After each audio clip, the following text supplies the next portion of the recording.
ظلما على يد الجيش الإسرائيلي، واللي جزء كبير منهم ما زال تحت الأنقاض، ولم تستطيع قوافل أو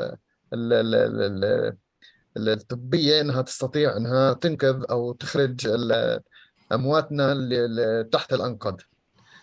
دقيقة صمت وقراءة الفاتحة.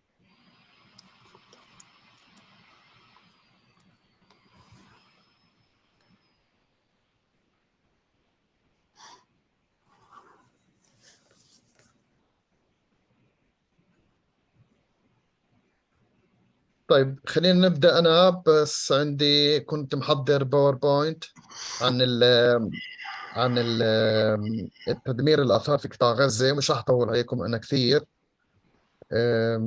راح أعرض مادة عن صور عن تدمير التراث الثقافي في قطاع غزة، ولو بصور. خلينا نشوف كيف الوضع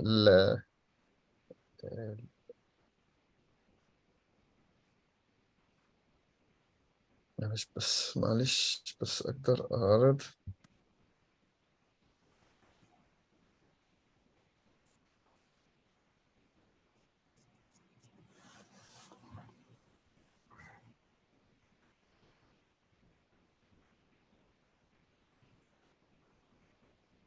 اللي هي تدمير التراث الثقافي في قطاع غزة في فترة ما بين 7 أكتوبر إلى 12 من من هذا الشهر. طبعا للتنويه حب أنوه أنه حتى الوقت الحاضر ما في هناك إحصائيات دقيقة عن عن الأماكن والمباني التاريخية والأثرية اللي دمرها الجيش الإسرائيلي في غزة. ولكن احنا قدرنا ناخذ ونجمع من وسائل الإعلام، ومن الأصحاب والأصدقاء الموجودين في قطاع غزة، ومن خلال القنوات الرسمية ووزارة السياحة والآثار وغيرها. أم،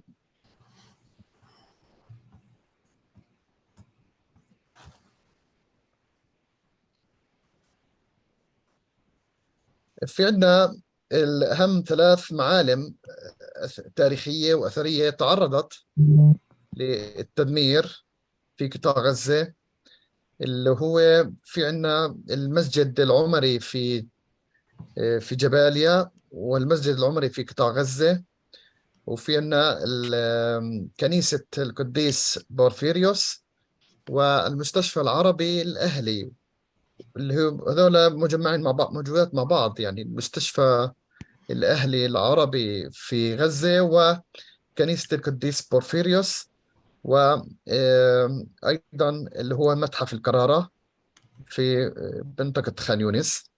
طبعا إضافة إلى تدمير أو قصف اللي هي بلدية سباسطيا، وتدمير أرشيف الأرشيف العثماني هناك في بلدية غزة. استعرض عليكم بعض الصور. مسجد الجريت اللي هو مسجد العمري، اللي عمره تقريبا 1400 سنة، في جباليا، تعرض لقصف كبير. في عندي صور سابقة لهذا المسجد التاريخي المهم، وفي عندنا صور كمان للدمار اللي ما قبل وما بعد التدمير. عندي صور ما قبل كيف كان، وكيف اليوم تحول هذا المسجد إلى دمار. وفي عندنا المآذن وساحاته وقبته، حتى القباب كلها هذه دمرت وأصبحت جزء من ركام. أيضا اللي هي عندي كنيسة القديس بورفيريوس، اللي تعرضت في القصف في بداية الأحداث اللي بعد 7 أكتوبر، واللي نتج عنها هون عن مذبحة كانت أول الأحداث باستشهاد حوالي 500 شخص كانوا يختبئون في هذه المنطقة كملاذ آمن من القصف الإسرائيلي الوحشي اللي كان في جميع المناطق يعني، وحتى الوقت الحالي. طبعا المستشفى الأهلي بتعرفوا كيف إنه هاي المستشفيات خاصة المسيحية اللي تأسست في نهاية الفترة العثمانية في نهاية القرن التاسع عشر بداية القرن العشرين، وهي يعني مستشفيات مولت من قبل جمعيات ومؤسسات غربية ما زالت حتى الوقت الحاضر تقوم بمهامها بأعمال خيرية وفي معالجة المرضى وغيره. هاي الصور كمان من المستشفى الأهلي العربي اللي قصف بقنبلة أمريكية من نوع الام كي 84، واللي نجم عنها مقتل حوالي 500 شخص في ضربة واحدة. طبعا أدى إلى حق ضرر كبير بالدير الموجود هناك وبالكنيسة الموجودة هناك. واللي يومها الرواية الإسرائيلية كانت تقول إنه حماس والجهاد الإسلامي هي اللي قامت بهذا الاعتداء كذبا وبهتانا. وكمان في عندي المتحف القرارة في خان يونس اللي تأسس في 2016 وأدى إلى تدمير أو إلحاق أضرار جزئية لهذا المتحف. وعندي هي بعض الصور اللي بتمثل القصف لهذا المتحف وتدميره بشكل جزئي.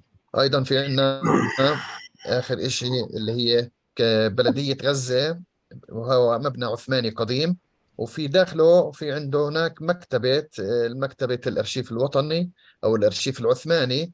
الأرشيف العثماني اللي حرق ودمر، يحتوي على وثائق عثمانية عمرها أكثر من 150 سنة تعرضت للحرق والتدمير، وأصبح مصير هذه الوثائق مجهول وغير معروف. طبعا كل هذه الاعتداءات هي انتهاك للقانون الدولي. وزي ما أنتم شايفين بهاي الشريحة الأخيرة أنا راح أخلص، يعني في عندي مجموعة من الاتفاقيات الدولية اللي بتنص على حماية التراث الثقافي ابتداء من عام 1907 1954 49 77 72 إلى 99. كل هاي الاتفاقيات وقعت عليها كل دول العالم.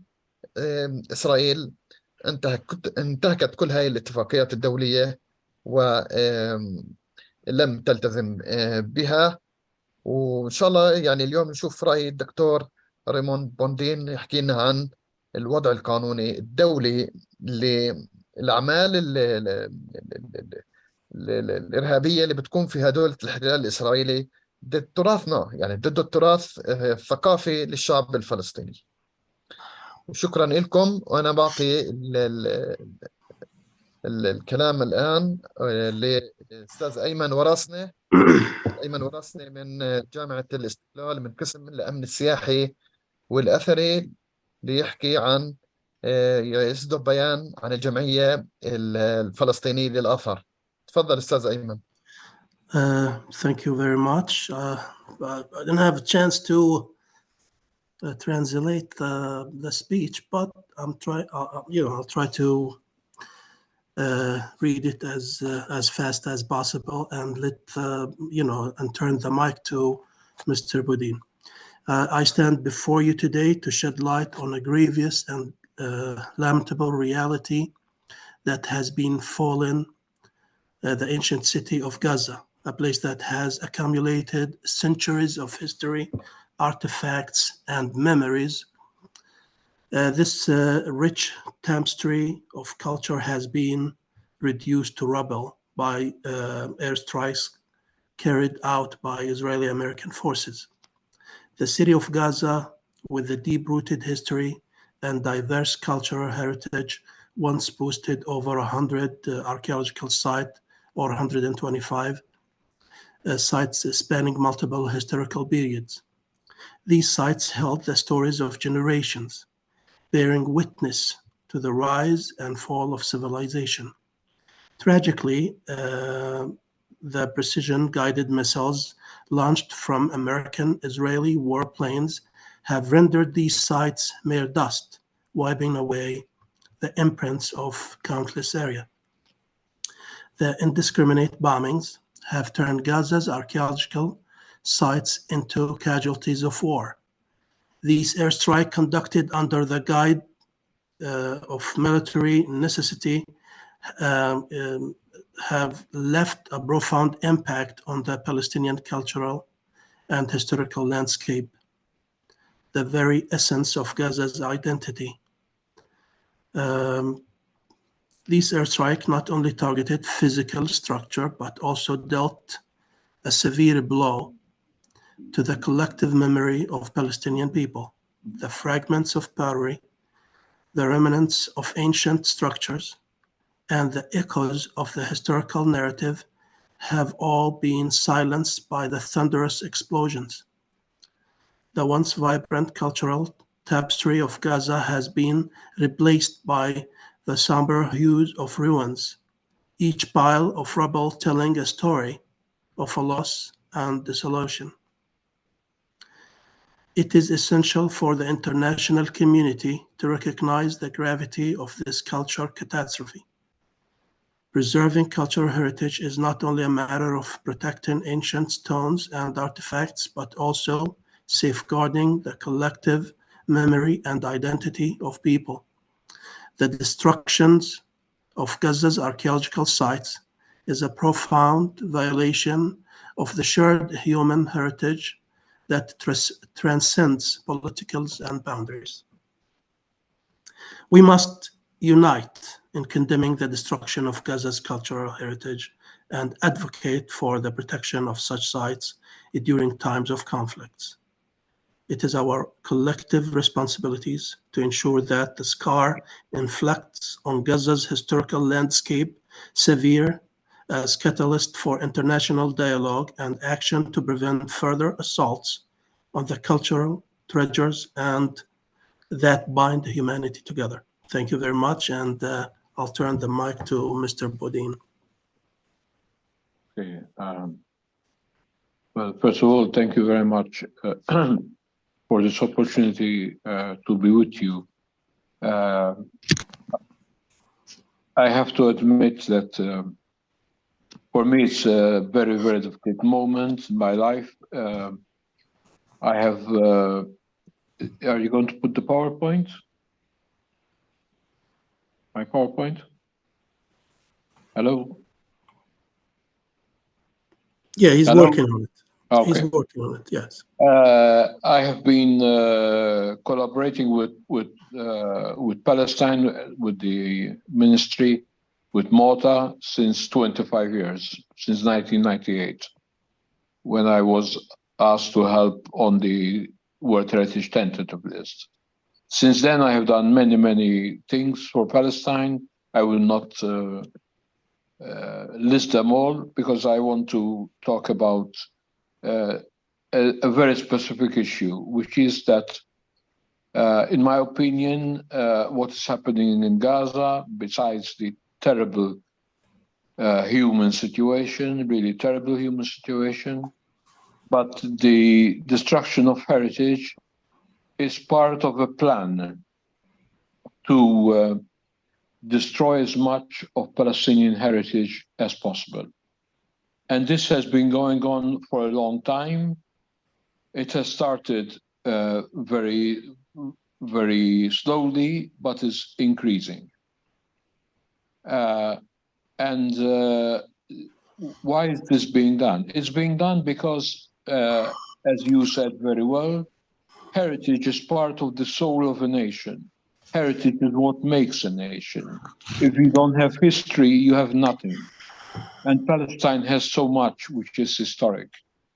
And all attempts are being made to make it more and more difficult for Palestine to talk about its heritage. I was in Riyadh at the World Heritage Committee. Okay, you can move, don't worry. I was in Riyadh with the minister, and when we discussed Tel Emes Sultan, there was, of course, a lot of objections from Israel and from other countries. And in the end, it was approved, but the director of the committee said that this is not making any comment on what is Israeli and what is Palestinian. And this is very, very bad, because what is Palestinian. And they are trying to do as much damage to this image as possible. That is why you can show the slides. Okay. You can show the slides. نزل كمان واحدة دكتور. Okay. That is why it was so important that Palestine becomes a member of UNESCO. When that happened, I was the ambassador of Malta to UNESCO, and it was such a big pleasure for me to say yes to Palestine membership, because at least as far as heritage is concerned, Palestine has a name like other countries at a United Nations level. But there is a very clear attack. And my first slides are about Bethlehem, because Bethlehem, of course, is the symbol of the importance of the heritage in Palestine. It is the symbol of tourism in Palestine. And Israel is doing all it can to try and make it more difficult for tourists to go there. We all know about the wall. I don't have to repeat that. But there is also, last time I was there was in August, and it's so terrible to see the settlements becoming so much closer and closer to Bethlehem. Now they are really, really dominating Bethlehem from the other side of the valley. And this is part of a plan, a very clear plan to create problems for Palestinian heritage. Okay, can go on. And unfortunately, we have lost already some battles. We lost the Battle of Kremizan. I was responsible for the file of Kremizan, but by the time we had finished it, Israel had already built the superhighway, had destroyed so many olive trees, and has really ruined the valley. For me, one of the biggest success was Batir, because we managed to stop the building of the wall in Batir, which was another attack on the heritage of Palestine. But, and this is a very difficult situation, the settlements are taking the most important element of Batir, which is the water. They are draining the water, which will eventually change the cultural landscape of Batir. And I hope that UNESCO will not allow this to happen, because Batir is a very special place. It's a very beautiful cultural landscape with an exceptional system of water.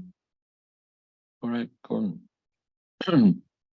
Go on moving the slides. And we hope that this important valley will not be lost like Kremizan. The fact that it is a World Heritage Site gives it more protection, but still the danger is always there.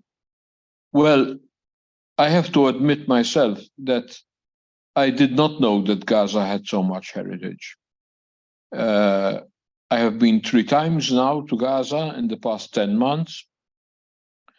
The first time to evaluate a project of Alif on Tel Umamer, the Saint Hilarion site. And it was there that I found, and with great amazement, the enormous heritage that Gaza has.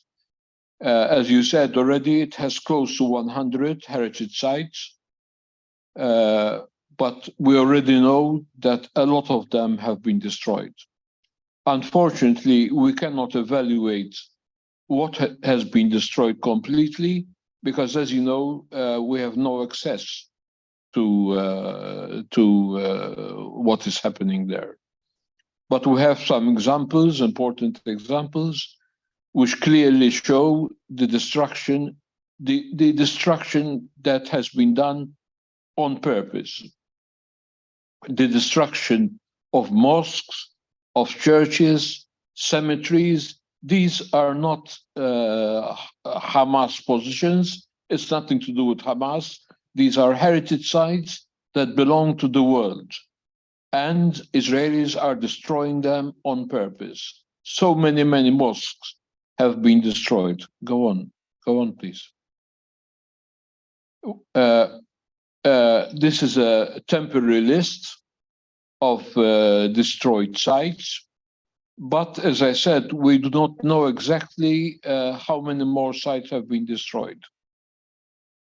The photo that you are seeing there is from a very, very important magazine of artifacts from all over Gaza.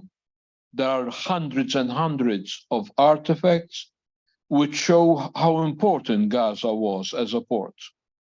These are in a magazine that belongs to the École Bibliothèque Française of Jerusalem. And unfortunately, we do not know at all whether this magazine is still standing. It is in the north of Gaza, and we fear very much that it was damaged or destroyed. The amount of artifacts there is really incredible. And it's so important to show the importance of Gaza as a heritage site. Go on. One of the most important recent finds was a Roman cemetery right up in the north near Jabalia. And this had already they had uncovered 186 tombs with a lot of important things in them from the Roman period. It's very close to the Gaza port, which, by the way, I have no photos of because we do not know what has happened there. But this cemetery is so important in the history of the Roman period in Palestine and in Gaza. And the information we have is that it has been completely destroyed, or at least mostly destroyed. And I have to say, it is very important. The next slide, please. It's very important that this was found in the middle of a new housing estate. And the people of Gaza, when it was found, when they were doing the excavations, they stopped it and protected it by police immediately. So the people of Gaza want to protect their heritage, whether it's not only the Muslim heritage, but all heritage, the Roman, the Byzantine, and the Christian. There is a lot of Christian heritage in Gaza, a lot. And this cemetery also shows us, continue, that there must be so much that we still have not discovered in Gaza. Well, this is the famous Byzantine Basilica with the most beautiful mosque. We know that it has been damaged, but unfortunately we do not know how much it has been damaged. And this is the second time that Israelis have attacked this beautiful place, and they have placed their tanks on the mosaics to destroy the mosaics. Next. Continue. They are really exceptional and beautiful mosaics, which have been restored with money from the British Council, but we do not know now the state of this place, because of course the priority is the people, and I understand that very well. The next slide is the great Omari Mosque, which I visited in August. This ex-Byzantine basilica, to me, was the most beautiful building in Gaza City. an enormous basilica, an enormous mosque, and when it was turned into a mosque, they destroyed nothing of the original architecture. They only added the minaret. Incredibly, they have completely destroyed this historic place. Next slide. Completely destroyed it. This is the entrance from the side. As you can see, it is completely destroyed. And strangely enough, it's only the minaret that's still standing. It is something incredible. And to me, what angers me is that Europe, which is supposed to be primarily a Christian area, have not protested over this, because this is Islamic, but also Christian heritage. A very, very important. It's the largest Byzantine basilica that still existed. And now it is, as you can see, completely destroyed. Next. You have mentioned already the Orthodox Church, which is a very, very beautiful church. Some say it is the third oldest, some say it's the fourth oldest in the whole of Palestine, but it has extremely important artifacts inside. And the Muslim population has always protected it. They never did any damage to the churches. But as we know now, some of the buildings surrounding the church have been destroyed. Next. But of course, the most important heritage sites, is the Tel Omer or the Saint Hilarion Monastery. This is on the UNESCO World Heritage tentative list. And I was in Gaza because we are preparing the conservation and management plan for CCHP on contract from Malta. This is the oldest monastery, ruins of a monastery of the Christian period. It is incredibly complex and very, very large. Part of it was covered by an archaeological cover, but a lot of it is exposed to everything. And there is funding from a French agency to continue the work. In fact, the archaeologists are French. Continue, right? It is such a complex site, which has 5 chapels, a very big crypt, the most complex baths and mosaics. And unfortunately, we have no information about what has happened there. What we know is that the whole area around the monastery has been completely destroyed. It's in the Nasiriyah area, close to Wadi Gaza, that has been completely destroyed. And a lot of people are in the site now. I am in contact with UNESCO all the time, and UNESCO is trying to control through satellites what is happening, but the information we have is not clear enough. And Palestine has requested UNESCO to give special attention to the site, which is the most important site in Gaza, and that we had hoped very much that after we finish this project, it will be nominated for World Heritage. As a World Heritage expert, I have no doubt at all that the site merits to be on the World Heritage list. It's very well conserved and very well protected, but unfortunately it is right in the middle of this conflict area. So I wish very much I could have more photos, but unfortunately the information we have is very limited, and it is understandable because, of course, the priority is the people, the health of the people, and we all know what is happening. But as I said in the beginning, I'm really angry that so little information has been given about the heritage of Gaza, because this is heritage not only for the Muslims, it's heritage of the world.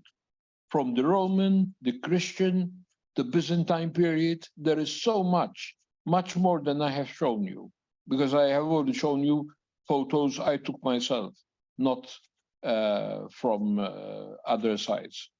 Because every time I go there, as you know, I request to visit for 10 days, and the Israeli government give you only 5 days. So it's very, very limited, the amount of time I had. My worry is that I will not be allowed in again, because I have been speaking a lot about Gaza, and they know it because they control very much. By the way, when I was there in June and August, I had a drone controlling me all the time. I could hear the drones all the time controlling me in my visit. And I actually have even a record of the sound. I couldn't film the drone because it was dangerous, but I have a record of the sound. This is just to say how much Gaza was controlled, how the security was controlled, and I don't know if I should say this, but I really have doubts about what really happened on 7 October. Gaza was completely, when I was explaining this in Rome, people couldn't almost believe me. I said that there are drones all the time, the security fence going out of Eretz is like going out of the worst prison possible. There are balloons everywhere with cameras. It's completely controlled. We need to speak more about the heritage of Gaza, because this is an important part of the heritage of Palestine. In fact, the heritage is still the responsibility of MOTA, of the Ministry of Tourism and Antiquities of Ramallah, of course, with local people as well.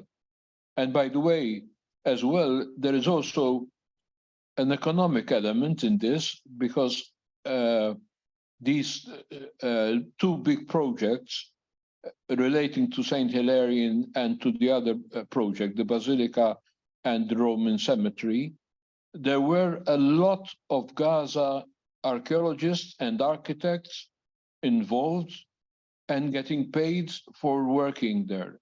It was one of the few things that they could work at. For me, the worst moment in my visits was going to the 2 universities, the University of Palestine and the Islamic University, and hearing the students tell me, okay, we are studying, we are becoming architects, we are becoming archaeologists, anthropologists, and so on. But now, where are we going to work? What are we going to do? What are we going to do? And this was really, really, I felt so bad that I come from a rich region, from Europe, and we are not helping enough the people of Palestine and the people of Gaza. Thank you. Thank you دكتور ريموند. هو يعني بالملخص اللي حكى الدكتور ريموند، حكى إنه غزة وقطاع غزة في مباني ومواقع أثرية تعود لفترات زمنية مختلفة، منها البيزنطية والرومانية والبيزنطية والإسلامية، وتحدث عن مواقع في قطاع غزة لها اهتمام عالمي وصنفت ويجب تصنيفها ضمن مواقع التراث والاهتمام العالمي. وتحدث كمان عن التهديدات اللي والإجراءات الأمنية اللي بتتخذها إسرائيل في عقاب قطاع غزة قبل الحرب اللي بتشنها إسرائيل في 7 أكتوبر. إجراءات أمنية معقدة وشديدة. كانت يعني تعقد دخول الخبراء في الآثار وفي مختلف التخصصات لقطاع غزة. تحدث أيضا عن خبراته. طبعا الدكتور ريموند اشتغل كثير كخبير مع وزارة السياحة والآثار الفلسطينية، وخاصة في منطقة بتير، عندما تم إدراج منطقة بتير ضمن قائمة مواقع التراث العالمي.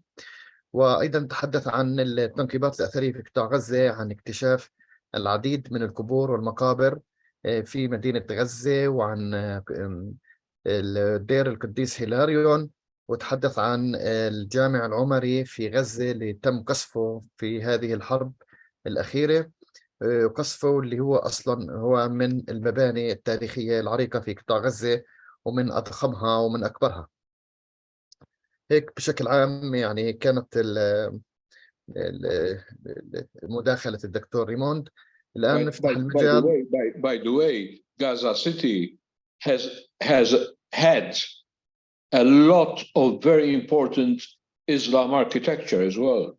Very important. Besides the mosque, there were very important old houses, some of which have been restored and now completely destroyed. But I have no photos of them. قطاع غزة فيه يعني نظام معماري إسلامي كثير مهم وجميل وبحاجة إلى للترميم. طبعا هلا جميع هاي المواقع المباني اللي بنحكي عنها في جزء كبير منها تعرض للتدمير في القصف العشوائي للجيش الإسرائيلي. الآن أعطي مجال للحضور للزملاء اللي بحب يحكي أو يسأل أي سؤال. إحنا جاهزين، وكمان عندنا الترجمة والمترجم الأستاذ أيمن كمان جاهز إنه يترجم لنا ويترجم لجميع الزملاء.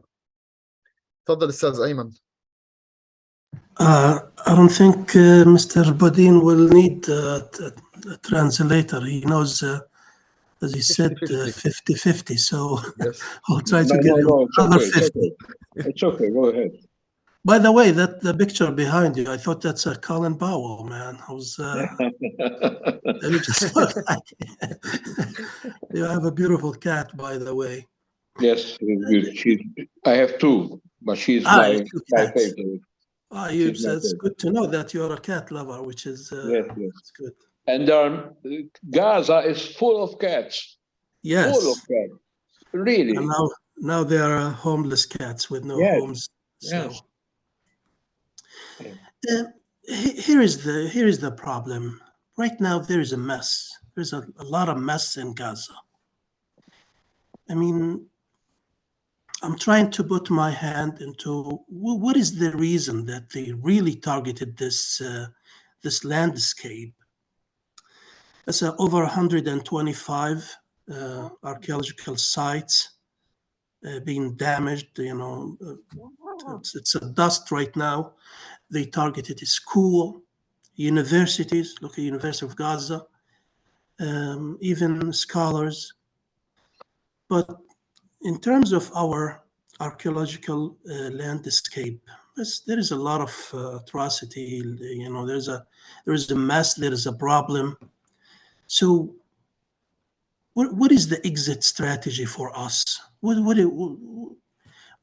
Where should we start to, you know, try to fix the problem? This is really a strategic. You know, we never had this type of a problem, this type of a mess, this type of demolition. A lot of archaeological sites. We used to deal with illegal excavation here, and you know, a robbery to this location, try to smuggle things, small things. This is really beyond our you know, we don't have resources to fix this, you know, huge, gigantic problem. What do you think? What do we do now? I mean, we're in among of in just really in a situation that it's really Well, bad. well, first of What do you all, I have no doubt that there are many, many more heritage sites that have been destroyed, many more. We know that Gaza City itself is completely ruined. I mean, the whole area around Wadi Gaza is completely ruined. Besides the north, which had so much very important sites, because Gaza was an important port, and we don't mention this enough. Unfortunately, the political situation and so on has made such a negative image of Gaza, which is so unfair. And in fact, when I was talking to the ministries and so on, I used to tell them, how important it is that the nomination of Saint Hilarion goes on, because it would really improve the image of Gaza as an important place. This Saint Hilarion monastery, I cannot emphasize enough how important it is. And it's so important also because, a lot of the saints in the first 400 years of the Christian church, we know very little about. But in the case of Saint Hilarion, there is a biography written by Saint Jerome, who was from his period. Saint Jerome is the person who translated the Bible, and because we know his story, it just emphasizes how important Gaza was, both as a transit point from Sudan and Ethiopia, etc., and as well from the west part of the Mediterranean. And that is why it was such a big monastery, because it was such an important port.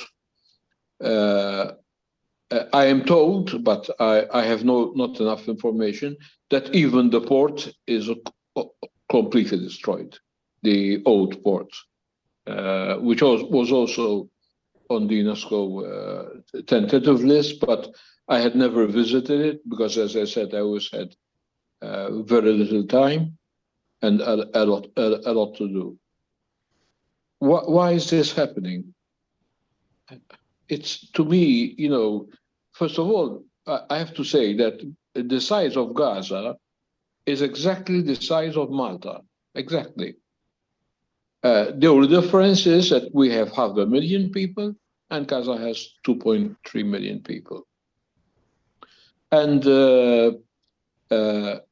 I was extremely angry at one person who wrote to me. He said, well, you say that these are people living in refugee camps, and then all we see are high rises. I said, there is no land. Of course, there is a big population and there is no land. Of course, they have to build up.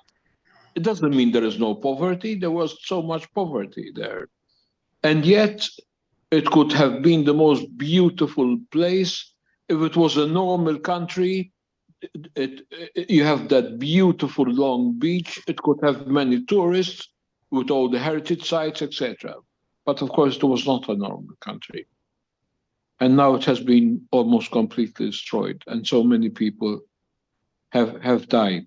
And it can never be the same again. I don't know how people talk about, even America talks about, what are we going to do afterwards? Why don't you stop what is happening now? Not what is happening afterwards. So first you allow them to destroy, and then you discuss what is going to happen afterwards. Well, there are some theories. If you can look even up on internet, on Google, and you look out oil in Gaza, do that. And you will find that there are, I don't know if I should say this, there are there's a lot of oil in Gaza, both offshore and on land. Offshore, there is already a field which the Gazans cannot take from, but it's there. When you're in Gaza, you can see the lights of this oil field very close to the coast. But there are a lot of reports about oil in Gaza itself, oil and gas in Gaza. Is this the reason? I don't know. But to me, what is worrying is that even though Palestine is getting a lot of support from many demonstrations and people in Europe and in America and everywhere, but the numbers have increased, but they are still very small. I myself, in these past 2 months, have lost many friends because I write in favor of Gaza and Palestine, and people don't understand why you are helping these terrorists. Why are you? And it's so difficult to try and explain to people because the propaganda has been so strong against Palestine and Gaza. And what is worrying to me now is seeing what is happening in the West Bank. How can the world accept that? How can the world accept that Israelis attack in Ramallah? In Ramallah. How can we accept that? And yet it is happening. And I don't know, they are talking about another month, 2 months. I think this situation is going to go on much longer. I look at it as an attack on Palestine, an attack on trying to show that Palestine is all made up of terrorists. When I was in Gaza and you talk to people, what they were worried about is how they're going to eat tomorrow, not about political situations. That is their main worry.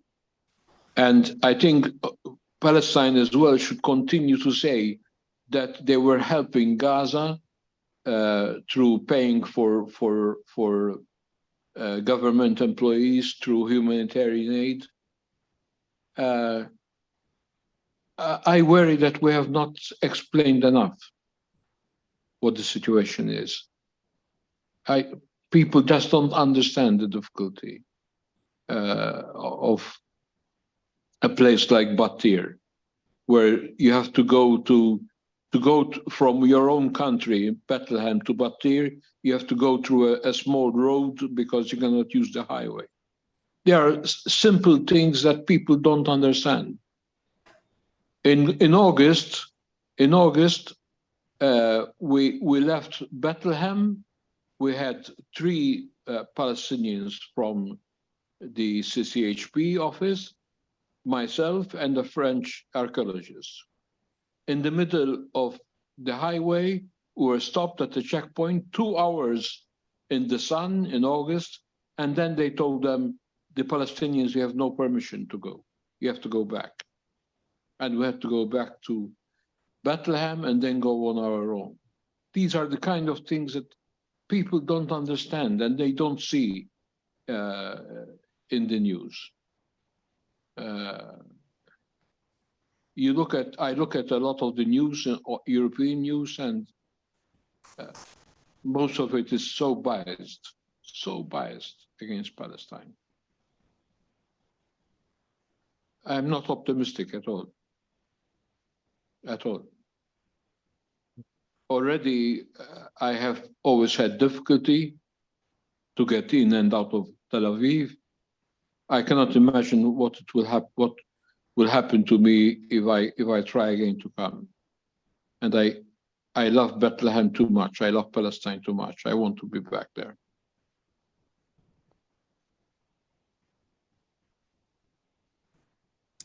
Thank you. I truly understand your links to our, to our case, to our, culture, and to our people. This is the most difficult and challenging situation for our archaeologists and scholars to deal with this a mega problem with Gaza's problem in terms of the damage that happening and still happening to the archaeological sites and to their identity. Even I'm kind of confused, or not, I cannot round my head around this mega problem. What type of strategy we should follow? What type of what is that? What's our plan to fix? To start fixing the problem, or if it's a teaching moment to start looking at our archaeological heritage into another strategy or another philosophy. We can't keep uncover archaeological sites and then get bombarded by warplanes, missiles, and this is like we almost out of hope. Like I understand your your position on this, but it's something that right now we are in the shock mode. We're not into the grieving. We don't know what we do. We don't know what to do. We don't know where we'd start. Right now, we want, as archaeologists in Palestine, we need this war to stop, and then go into grieving moments, and then just drop our heads into a strong, solid plan to reconstruct the archaeological landscape in Gaza. But I appreciate your response to my concerns. Thank you very much. Thank you.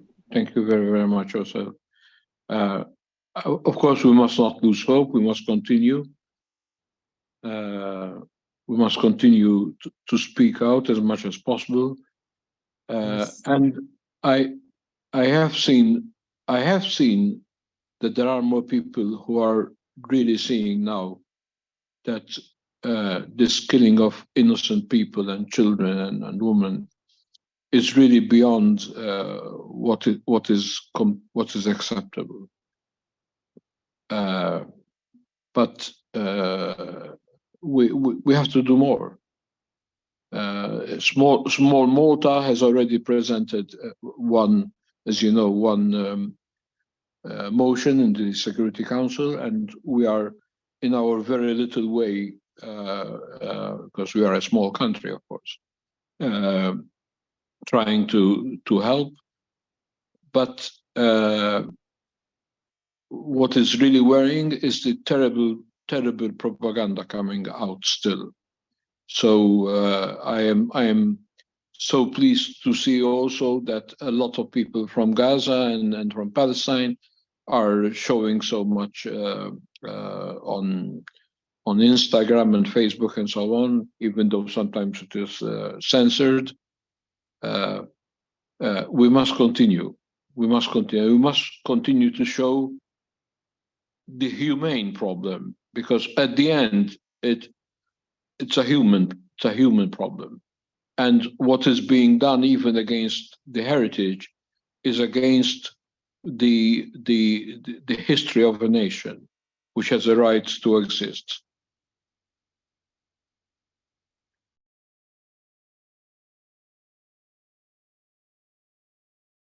Okay.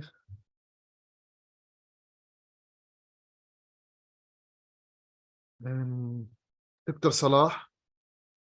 شكرا. بارك الله فيك. تفضل دكتور صلاح. شكرا. يسعد مساكم جميعا. وحابين احكي باللغه العربيه بما ان في عندنا مترجم. شكرا كثير دكتور ايمن. وراح أحكي شوي صغيرة زيادة وبترك مجال للترجمة. شكرا دكتور لؤي على تنظيم هذه المحاضرة القيمة والرائعة، واللي استفدنا منها إلى درجة كبيرة عما يدور في قطاع غزة. دكتور ريموند، نشكر صداقتك لفلسطين ونفتخر جدا بها، ونشكرك على نشاطاتك المختلفة في فلسطين، إذا ما كانت في بيت لحم ولا بكير ولا تلة أم عامر في غزة وغيرها من المواقع. وأشكرك شخصيا على هذه الحرقة أثناء الحديث عن تراث غزة. أيمن؟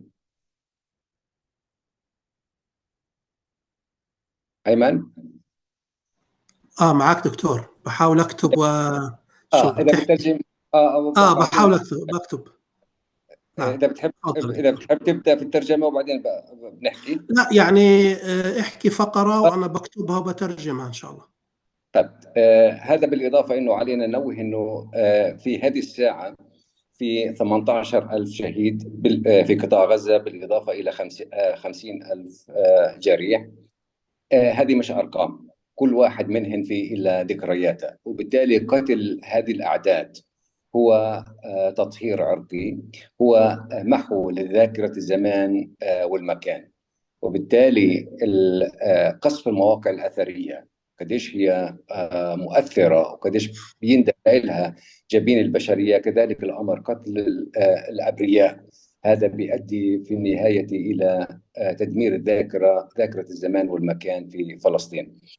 احنا بنعرف انه احنا على علم نظريا ومن خلال التجربة اللي بنعيشها بأن التراث الثقافي في حالة الحروب والاحتلالات والتمردات اللي بتصير بتكون هذا التراث الثقافي بقده وقضيده تحت الخطر.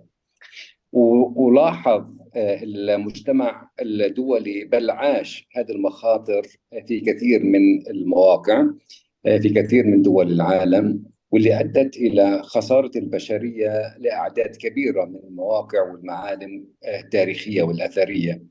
ومن أجل ذلك عمد المجتمع الدولي إلى وضع وإقرار مواثيق مثل لاهاي عام 1900 ولاهاي عام 1954، والبروتوكول الأول والبروتوكول الثاني لاتفاقية لاهاي واتفاقية اليونسكو لعام 1970، وغيرها من المواثيق والاتفاقيات الدولية. ولكن رأينا في العقود الخمسة الأخيرة مواقف قوية من مجلس الأمن واليونسكو من تسبب بتدمير معالم أو مواقع أثرية أو تاريخية. وهنا خليني أذكر بعض من هذه المواقع لأن الدكتور ريموند بيعرفها تماما زي ما أنا بعرفها. واحدة من هي الأمثلة اللي هي كانت نتيجة تدمير بعض المواقع الأثرية في يوغوسلافيا سابقا مع بدايات التسعينيات من القرن الماضي، إدانة واضحة وقوية من اليونسكو. هذا بالإضافة إلى أن رئيسة اليونسكو في ذلك الوقت اعتبرت هذا التدمير بمثابة اعتداء على البشرية. وكلنا بنذكر عندما قامت طالبان في عام 2001 بتدمير تماثيل بوذا في باميان أفغانستان، ولهذا الأمر عقد مجلس الأمن اجتماعا خاصا في الأسبوع التالي لإذاعة هذا الخبر. دكتور صلاح معلش أترجم أنا بس لحد يوغوسلافيا ويعني وبعدين نبدأ نعطي مجال وبعدين بنبدأ في مداخلة يعني تكملة المداخلة وبعدين عشان نكون آكيرت شوية. بصير؟ تفضل. طيب. Mr. Ray, we personally, that's Dr. Salah, says he appreciate your coming in today. Personally, thank you for, your interest in Palestinian heritage. There are almost more than 18,000 murder. We don't look at them as numbers, but each individual has a name, has a story, has a narrative. This is a catastrophe in that term.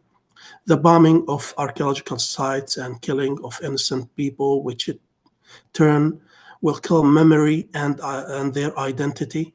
Palestinian cultural heritage is at risk, and the world has lost much of its human heritage. Prompting international agreements. We have seen strong position from UNESCO and other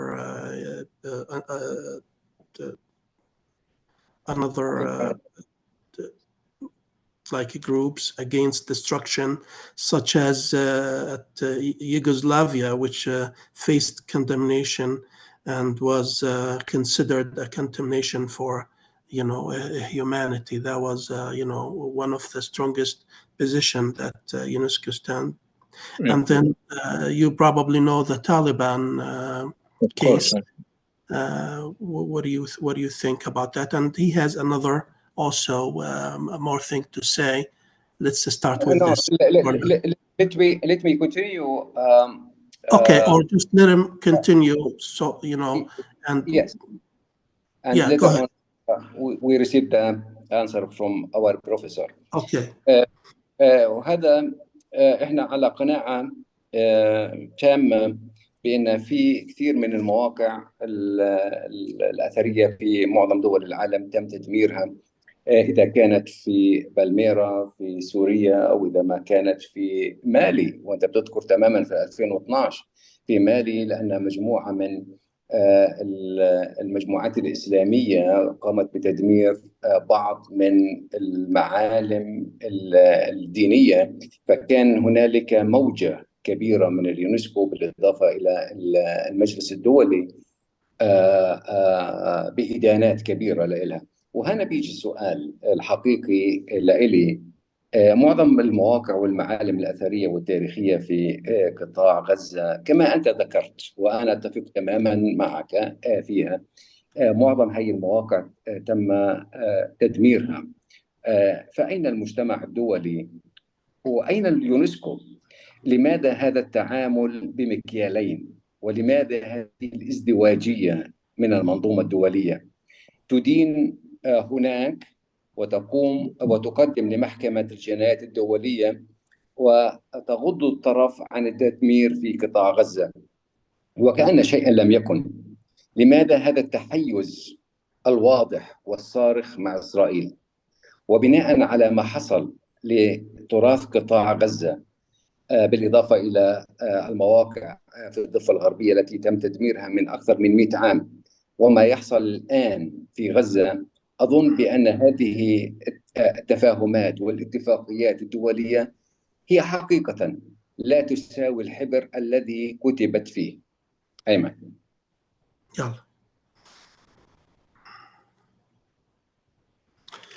Just to continue what Professor Salah said. Yeah, I think I understood most of it. What I just want to say is that as a person who is very much involved in UNESCO, and I have been for over 30 years. Dr. Ray, just his. If you just give me a second to. Okay. I know you understood most of his, but he has a really important question. I just want to lay it. Okay. He said, "Where is the international community from all this? Where is the UNESCO?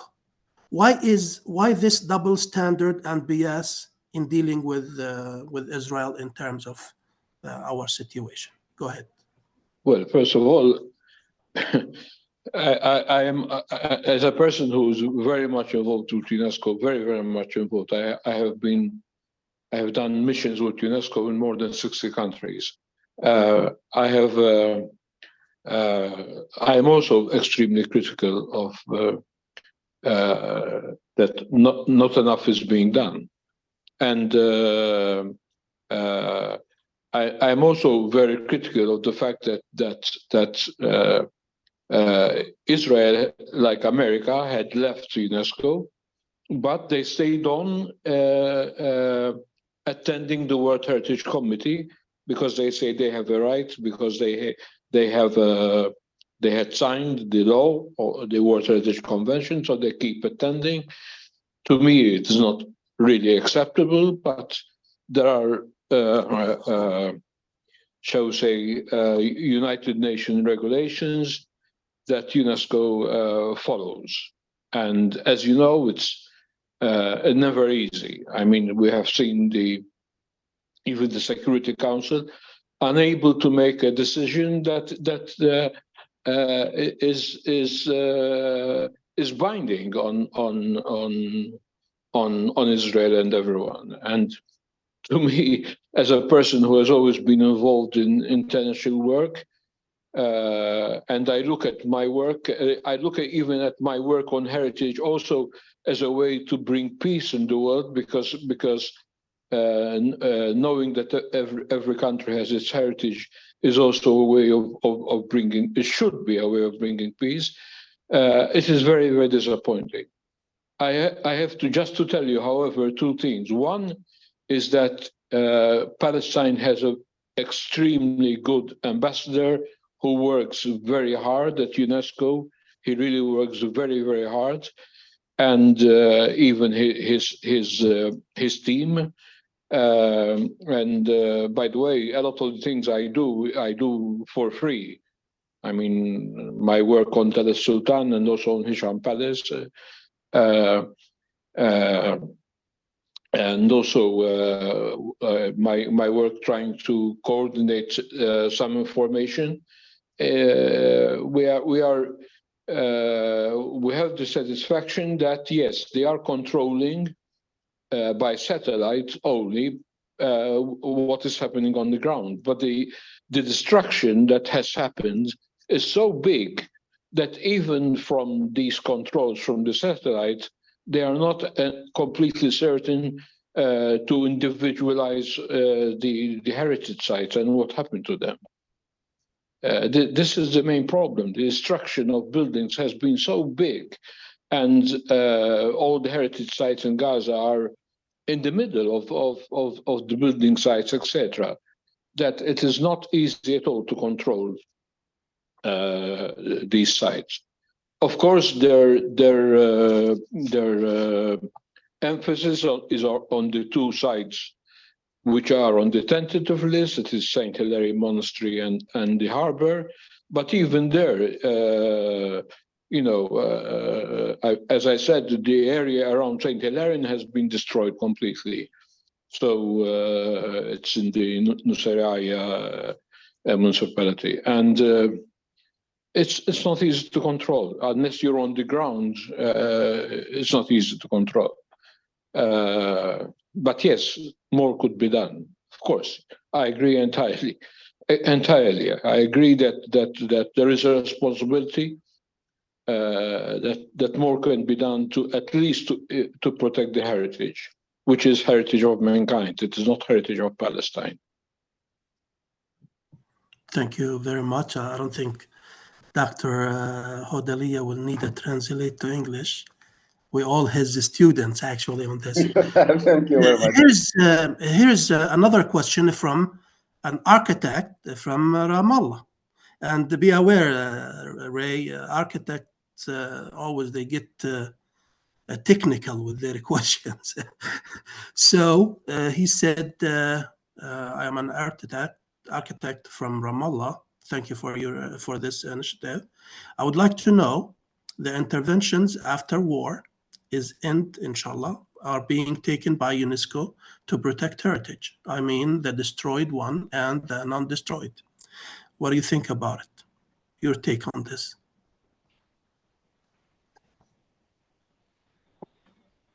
Right?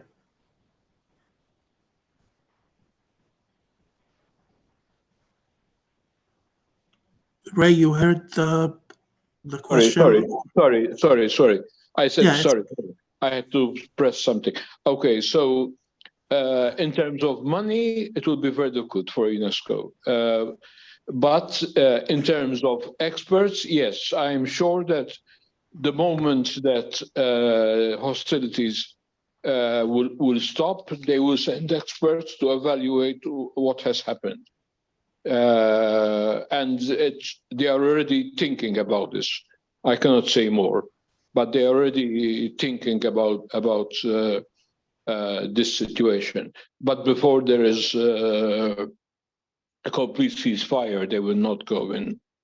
They will not go in. They can only check by satellite, and as I said, it's not enough. Not enough.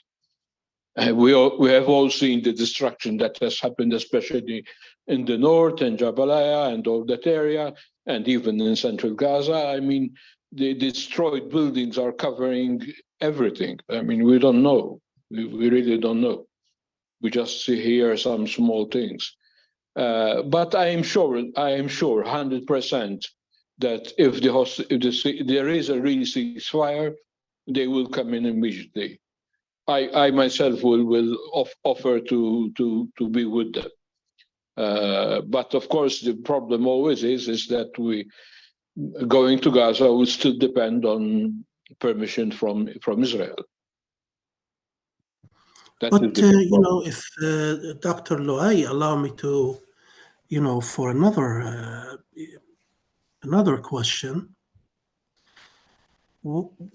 why do we, hear anything from the Israeli archaeologist to the counterpart? What's their reaction? What do you think? What's their reaction to what's happening to our archaeological sites? This doesn't, belong just for us. This is for humanity. That's their own government intentionally bombarding these archaeological sites. We don't hear nothing from them. This is, they need to stand up for their responsibilities towards this. What do you think about this? طبعا السؤال اللي سألته لري يعني موقف الأثريين الإسرائيليين من هذا ما دام هم في الآثار وإن يعني حكومتهم intentionally قاعدة بتدمر في المواقع الأثرية، شو لازم يكون ردة فعلهم أو شو ممكن نتوقع منهم؟ What do we expect from them, Ray? Well, I'll be very straight. I'm very disappointed as well because, first of all, I had because today I really don't have many friends from Israel. I had friends because in the past I also collaborated, for instance, on Akko and other sites. And I am very disappointed that they have not spoken up. I had a particular discussion with someone who was a friend of mine, because I made some remarks on 7 October, etc., etc. So they are just repeating what the Israeli government has said, and it is disappointing. Very disappointing, as is disappointing the fact that so much Palestine heritage is in magazines and museums in Israel, and they will never, like the Rockefeller, and they will never, of course, give them back to Palestine. And that's another thing, because UNESCO works a lot on trying to bring back cultural objects to their country of origin, and in the case of Israel, it seems nothing has been done, and that is disappointing because they really have a lot. As I said, I was working on Tel Sultan, for instance, and even on Hisham Palace, and they have so much that they took from them. What can I say? I'm disappointed, very disappointed, because on the professional level, we should not be political, we should be just professional. نعم. طبعا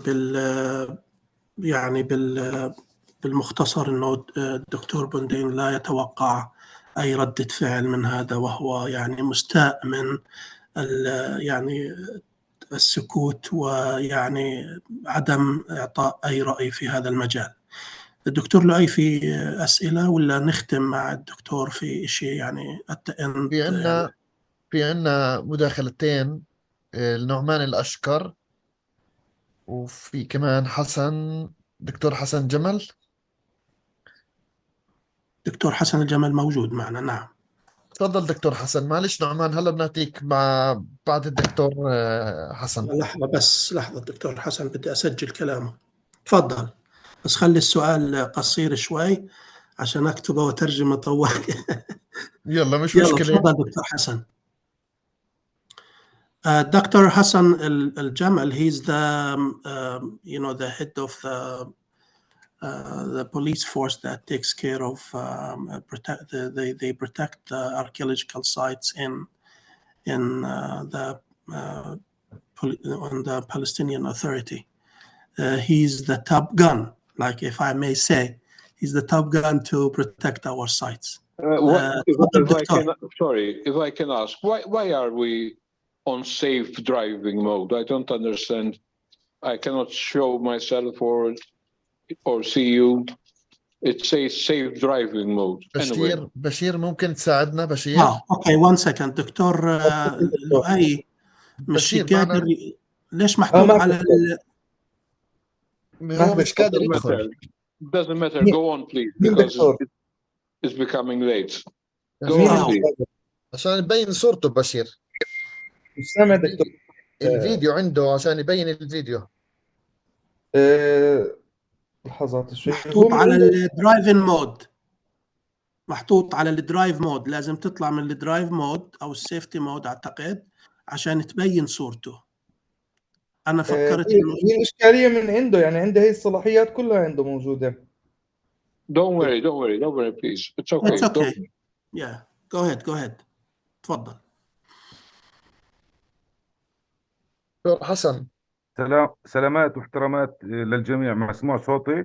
مساء الخير دكتور، تفضل. مساء النور دكتور أيمن، أستاذ دكتور لؤي، دكتور أيمن، شكرا للضيف دكتور ريمون. يعني أنا يعني في ظل الوضع اللي بنعيش فيه ولما نشاهده ما يحصل في قطاع غزة الحبيب وفي الضفة الغربية، حقيقة أنا ما عندي سؤال للدكتور ريمون بقدر ما عندي يعني مداخلة بسيطة ربما تعبر عن نبض الشعب الفلسطيني اللي لم يستطع العالم أجمع أن يوقف هذه المجزرة البشرية في قطاع غزة، حتى في مجلس الأمن حيث كان الفيتو الأمريكي واقفا سدا منيعا من أجل إيقاف من أجل ديمومة هذا النزيف في قطاع غزة. وبالتالي ربما المرحلة الحالية لا يلتفت لها أحد لما تتعرض له الآثار والتراث الثقافي والتاريخي والأثري في غزة بقدر ما يشد انتباه العالم ما يجري في قتل للبشر، أطفالا ونساء وشيوخا وعجز، بالإضافة إلى أنه قطاع غزة أصبح